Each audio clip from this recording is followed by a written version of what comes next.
ውድ ቻናላችን ቤተሰቦች እንኳን ወደ ቻናላችን በደህና መጣችሁ። አሁንም ሊቨርፑልን በተመለከቱ ዘገባዎች ተመልሼ መጥቻለሁ። በሳት የምንመለከታቸው አሚታ ባሃቲ በሊቨርፑል ድርሻ በመግዛታችን ኩራት ይሰማናል የሚል አስተያየትን ሰጥቷል። ትሬንት አሌክሳንደር አርኖልድም ወደ ሊቨርፑል ሊመለስ የሚችልበት እድል እንዳለም እየተነገረ ይገኛል። ሃርቪ ኤሌትም ወደ ቫሌንሺያ ለማቅናት ተቃርቧል ተብሏል።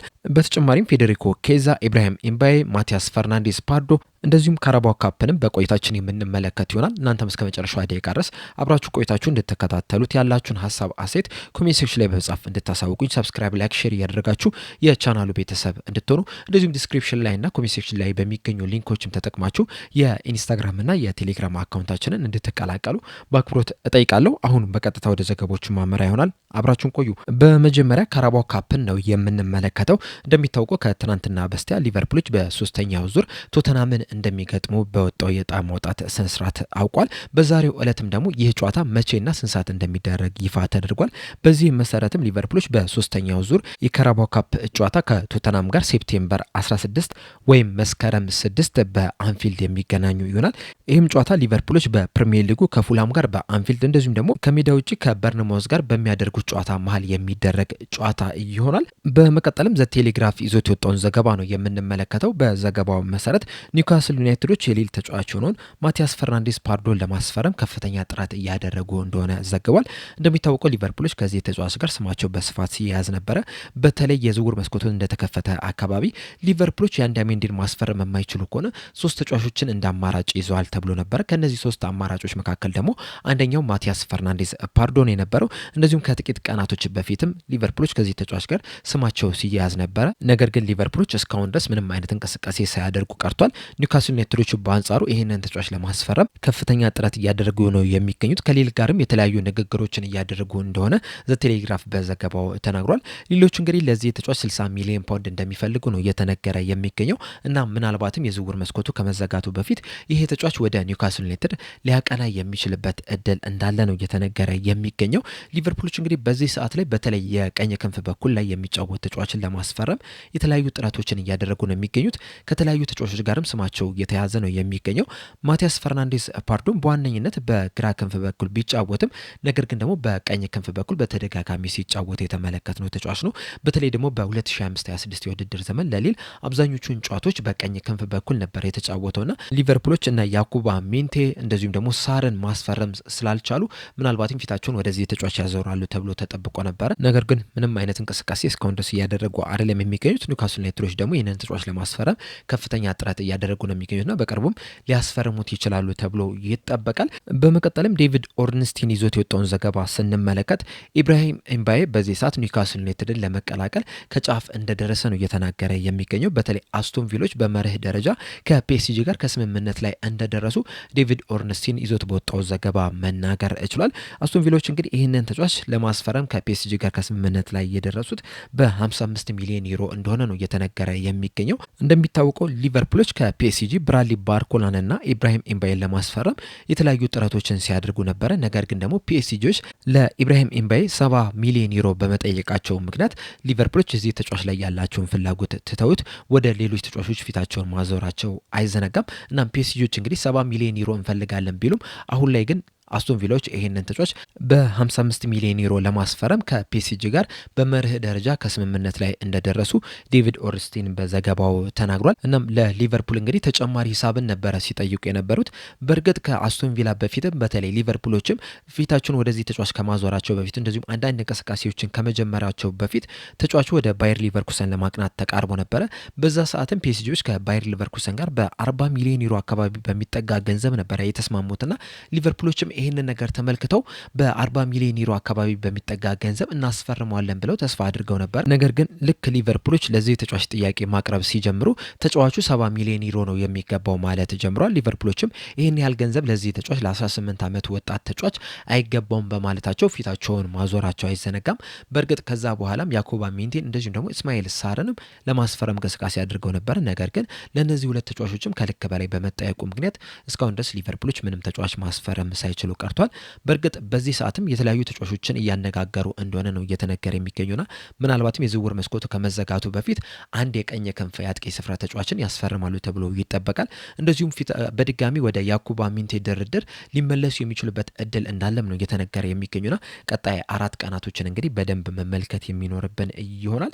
በመቀጠልም ዘዴሊ ሜል ይዞት የወጣውን ዘገባ ስንመለከት ሊቨርፑሎች ፌዴሪኮ ኬዛን ለመልቀቅ ፍቃደኛ እንደሆኑ ነው እየተናገረ የሚገኘው። በእርግጥ እስካሁን ድረስ ፌዴሪኮ ኬዛን ፈልጎ የመጣ ምንም አይነት ክለብ የለም። ነገር ግን ደግሞ ሊቨርፑሎች ይሄንን ተጫዋች ለመልቀቅ ፍቃደኛ እንደሆኑ ክፍት እንደሆኑ ግን ዘዴሊ ሜል በዘገባው ተነግሯል። እንደሚታወቀው 2024 ላይ ነበረ ወደ ሊቨርፑል መቀላቀል የቻለው ፌዴሪኮ ኬዛ። ነገር ግን ከተቀላቀለ በኋላ በጉዳትም ይሁን አሰልጣኞች ሳይመርጡትም ቀርቶ ብዙ ጨዋታዎችን አልተጫወተም። ቀዳሚ ተመራጭም መሆንም አልቻለም። በተለይ በ2025/26 የውድድር ዘመን ላይ የመጀመሪያዎቹ ጨዋታዎች አካባቢ ተቀይሮ እየገባ ጥሩ የሚባል እንቅስቃሴን ማድረግ ችሎ ነበረ። ነገር ግን ከ6ኛው ጨዋታ ጀምሮ በአርነ ስሎት ብዙ እምነት ሳይጣልበት ብዙ ጨዋታዎችን መጫወት ሳይችል ቀርቷል።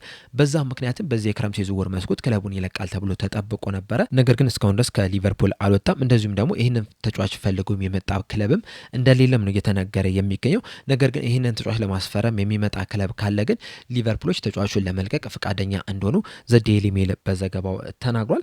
በመቀጠልም ሃርቪ ኤሊየትን ነው የምንመለከተው። የስፔን ጋዜጣ የሆነው ማርካ ይዞት በወጣው ዘገባ መሰረት ቫሌንሺያዎች ሃርቪ ኤሊየትን ለማስፈረም ይፋዊ ንግግሮችን ጀምረዋል እያለን ይገኛል። ፋብሪዞ ሮማኖ በበኩሉ ይዞት በወጣው ዘገባ መሰረት ቫሌንሺያዎች ከሃርቪ ኤሊየት ጋር በግል ጥቅማ ጥቅሞች ዙሪያ ከስምምነት ላይ ደርሷል። አሁን ላይ የሚቀረው በሊቨርፑልና በቫሌንሺያ መካከል የሚደረገው ድርድር ብቻ እንደሆነ ነው እየተናገረ የሚገኘው። እናም የዝውውር መስኮቱ ከመዘጋቱ በፊት ሃርቪ ኤሊየት ወደ ቫሌንሺያ ሲያቀና ልንመለከት የምንችልበት ከፍተኛ እድል እንዳለ ነው እየተነገረ የሚገኘው። በእርግጥ ቫሌንሺያዎች ብቻ አይደሉም እዚህ ተጫዋች ላይ ፍላጎት ያላቸው። ቀደምን በሰራውላችሁ ዘገባ ላይ እንደነገርኳችሁም ካች ኦፍሳይድ ይዞት በወጣው ዘገባ መሰረት ኤሲ ሚላኖችም ይህንን ተጫዋች ለማስፈረም ፍላጎት አላቸው። ንግግሮችንም ለመጀመርም ዝግጁ እንደሆነ ሲዘገብ ነበረ። ነገር ግን አሁን ላይ ቫሌንሺያዎች ከኤሲ ሚላን የበለጠ እንቅስቃሴ በማድረጋቸው ከተጫዋቹ ጋር በግል ጥቅሞች ዙሪያ ከስምምነት ላይ መድረስ ችሏል። እንደዚሁም ይፋዊ ንግግሮችንም ከክለቡ ጋር እንደጀመሩ ነው እየተነገረ የሚገኘው እና ምናልባትም ሃርቪ ኤሊየትን ወደ ቫሌንሺያ ሲያቀና ልንመለከት እንችላለን ተብሎ ይጠበቃል። በመቀጠልም ትሬንት አሌክሳንደር አርኖልድን ነው የምንመለከተው። ኢንዲካይሊ ይዞት በወጣው ዘገባ መሰረት ትሬንት አሌክሳንደር አርኖልድ ወደ ሊቨርፑል ሊመለስ የሚችልበት እድል አለ። ይህ የሚሆነው ግን ሊቨርፑሎች ከሪያል ማድሪድ ጋር ከተስማሙ ብቻ እንደሆነ ነው እየተናገረ የሚገኘው። በእርግጥ ኢንዲካይሊ በብዙዎች ዘንድ የሚታመን አይነት ጋዜጠኛ አይደለም። ነገር ግን ደግሞ በተለይ በዚህ የክረምት የዝውውር መስኮት አብዛኞቹን ዘገቦች ከተመለከታችሁ ትክክል እየሆኑ ነው የሚገኙት። በተለይ በብራድሊ ባርኮላ ዙሪያ ለወራት ወደ ሊቨርፑል ይመጣል፣ ሊቨርፑል ብቻ ነው ምርጫው የሚል ዘገቦችን ይዞ ሲወጣ መመልከት ችለናልና ምናልባትም በትሬንት አሌክሳንደር አርኖልድ ዙሪያም ትክክለኛ መረጃም ሊሆን ይችላል እየተናገረ የሚገኘውና ወደ ሊቨርፑል ሊመለስ የሚችልበት እድል አለ ነው እያለን የሚገኘው። ትሬንት አሌክሳንደር አርኖልድ ወደ ሪያል ማድሪድ ካቀና በኋላ መንገዶችን ለአልጋ ባልጋ አልሆኑለትም። በ2025/26 የውድድር ዘመንም ጥሩ የሚባል እንቅስቃሴን አላደረገም። እንደዚሁም ተደጋጋሚ ጉዳቶችም ሲያስቸግሩት ነበረ። እንደዚሁም በክረምቱም ዴንዝል ደምፍሪን ከኢንተር ሚላን አስፈርመውታል እና በጆዜ ሞሪኖ ስርም ዴንዝል ደምፍሪ ከትሬንት አሌክሳንደር አርኖልድ የበለጠ ተመራጭ እንደሆነ ነው እየተነገረ የሚገኘው። እናም በአዲሱ የውድድር ዘመንም ትሬንት አሌክሳንደር አርኖልድ ብዙ የመጮቻ እድል ያገኛል ተብሎ አይጠበቅም። በዚህ ምክንያትም ከክለቡ ሊለቅ የሚችልበት እድል እንዳለ ነው እየተነገረ የሚገኘው እና ምናልባትም ወደ ቀድሞ ክለቡ ወደ ልጅነት ክለቡ ወደ ሊቨርፑል ሊመለስ ይችላል ተብሎ ይጠበቃል። በዚህ ዙሪያ እንግዲህ ደጋፊዎች ለሁለት እየተከፈሉ ነው የሚገኙት። አንዳንድ ደጋፊዎች ወደ ሊቨርፑል ቢመለስ በተለይ ደግሞ የቀኝ ፉልባክ ቦታ ላይ በጣም ትልቅ ችግር ስላለ እሱ ቢመለስ ጥሩ ነው የሚል አስተያየት እየተሰጡ ነው የሚገኙት። አንዳንዶቹ ደግሞ የሄደበት መንገድ ትክክለኛ ባለመሆኑ ምክንያት በድጋሚ ወደ ሊቨርፑል እንዲመለስ መፈቀድ የለበትም፣ እድሎች ሊመቻቹለት አይገባም የሚል አስተያየትን እየሰጡ ነው የሚገኙት። እናንተስ በዚህ ዘገባ ዙሪያ ያላችሁ ሀሳብ አስተያየት ምንድን ነው? ወደ ሊቨርፑልስ የሚመለስ ይመስላችኋል? እናንተስ ወደ ሊቨርፑል እንዲመለስስ ትፈልጋላችሁ? መልሳችሁ እንዳለ ኮሜንት ሴክሽን ላይ በመጻፍ አሳውቁኝ። በመቀጠልም አሚታ ባህቲ የሰጡትን አስተያየት ነው የምንመለከተው። እንደሚታወቀው ከጥቂት ሳምንታት በፊት በአሚታ ባህቲ የሚመራውና ጄፍ ቤዞልንና ኤድዋርዶ ሳቫሪንን ያካተተው ኮንሰርቲየም በሊቨርፑል የ38% ድርሻን መግዛቱ አይዘነጋም። እናም አሚታ ባህቲም እንግዲህ በዛሬው ዕለት ከክለቡ ኦፊሻል ዌብሳይት ጋር ቆይታ አድርጎ ነበር። በዚህ ቆይታቸውም የተለያዩ አስተያየቶችን ሰጥቷል። በመጀመሪያም በሊቨርፑል ቤት ድርሻ በመግዛታቸው ዙሪያ በሰጡት አስተያየት የማይታመንና በጣም አስደናቂ ስሜት ነው እየተሰማኝ የምገኘው። ለኔ ለቤተሰቦቼ እንደዚሁም ደግሞ ለሽርክ አጋሮቼም በጣም የሚያኮራ ነገር ነው። እያወራን የምንገኘው ስለ ሊቨርፑል የእግር ኳስ ክለብ ነው። የሊቨርፑል የእግር ኳስ ክለብ ደግሞ በዓለማችን ላይ ትልቁ የእግር ኳስ ክለብ ነው። እናም በዚህ ድርሻዎችን በመግዛታችን በጣም ደስተኞች ነን የሚል አስተያየትን ሰጥቷል። በተጨማሪም በሰጠው አስተያየት ከዚህ የእግር ኳስ ክለብ ጋር የተያዙ ነገሮች በሙሉ አድናቂ ነኝ። ታሪኩን፣ ባህሉን፣ ደጋፊዎችን፣ የተጓዘበትን መንገድ፣ ባለቤቶቹን፣ የስራ አመራሮቹን በሙሉ በጣም ነው የማደንቀው።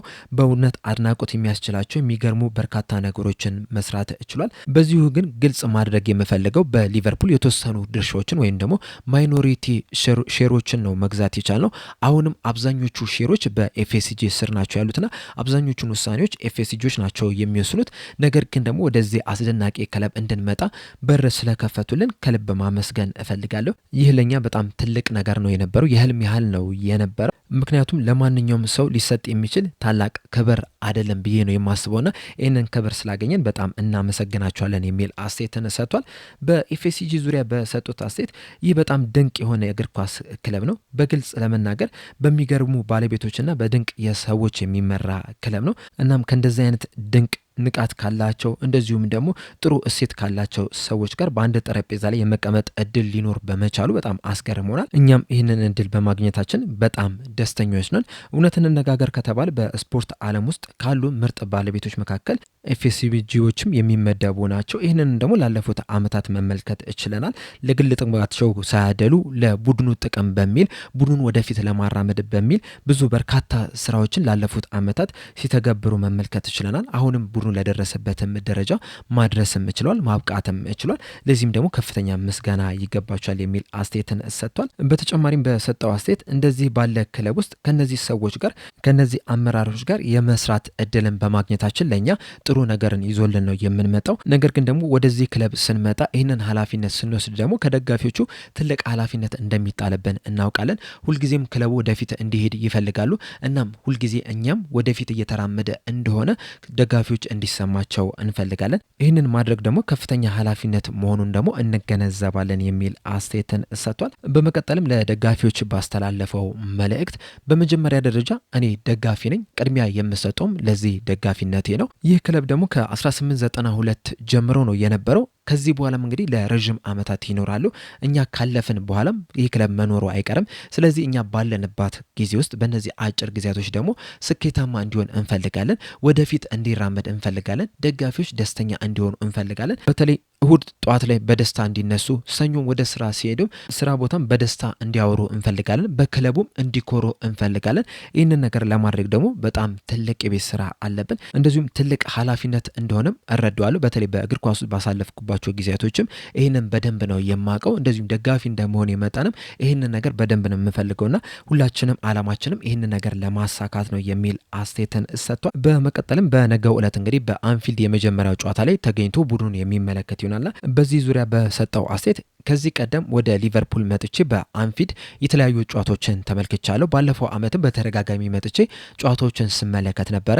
ነገር ግን የነገው ደግሞ በጣም የተለየ ነው። ምክንያቱም ከዚህ ቀደም እንደ ደጋፊነቴ እንደዚሁም ደግሞ በሌላ ኃላፊነት ነበረ ስመጣ የነበረው። አሁን ግን በሊቨርፑል ባለድርሻነት ነው እየመጣው የሚገኙና ስሜቱ በጣም ለየት ያለ ነው የሚሆነው። ከ10 ቀን ወይም ደግሞ ከአንድ ሳምንት በፊት ጆን ደብሊው ሄነሪ ደውሎልኝ ለኔ ለቤተሰቦቼ እንደዚሁም ደግሞ ለሽርክ አጋሮችም የሲዝኑን የመጀመሪያ የሜዳ ጨዋታን እንድናይ ጋብዞናልና በዚህም ደግሞ በጣም ደስተኞች ነን። ይህንን ጨዋታም ለማየትም በጣም ጓጉቻለሁ።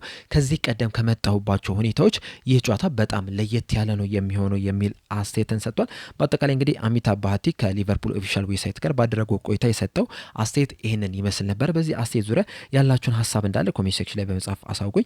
ለአሁን ግን እኔ እዚህ ላይ አበቃው። እስከ መጨረሻው ደቂቃ ድረስ ስለተከታተላችሁኝ ከልብ አመሰግናለሁ። በቀጣይ በሌላ እስከምንገናኝ ድረስ ግን ሰብስክራይብ፣ ላይክ፣ ሼር፣ ፎሎ ማድረጋችሁን እንዳትረሱ። ቸር ያቆየን።